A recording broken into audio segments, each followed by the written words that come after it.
Bu uy tashqaridan kichkina ko'ringani bilan ichida ikkita oila bemalol yashasa ham bo'ladigan qilib ko'p xonali qurilgan ekan. Shunaqa hashamatli hovli Toshkentda eng zo'r lokatsiyalardan biri Mirobod tumani Greenwich Novostroykani orqasida joylashgan.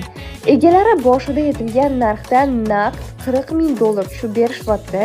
Hozir uyi ichki holati 80% ishlari bitgan, pat-ключ oshxona mebellari bilan chiroyli qilib topshirishar ekan. Uyi umumiy maydoni 204 sotixga tushgan bo'lib, yashash maydoni 372 kvadrat metrdan iborat.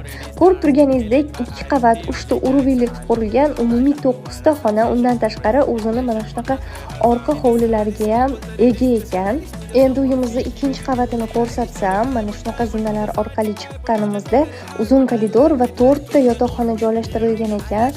Ko'rishingiz mumkin, bu yotoqxonani o'zingiz xohishingizga ko'ra zavq qo'ysangiz bo'ladi. Uni yonginasida kattalar yotoqxonasi, o'zini sanuzel qismlariga ham ega ekan. Narxiga keladigan bo'lsak, boshida $340,000 so'rashgan edi. Hozir $300,000 pat-ключ oshxona mebellari bilan to'liq remont qilib topshirishar ekan. Sizda shuncha pulingiz bo'lganda bu uyni olgan bo'larmidingiz? Kommentariyalarda yozib qoldiring va uy olishni niyat qilgan insoningizga yuborib qo'ying. Albatta manfaatli bo'ladi.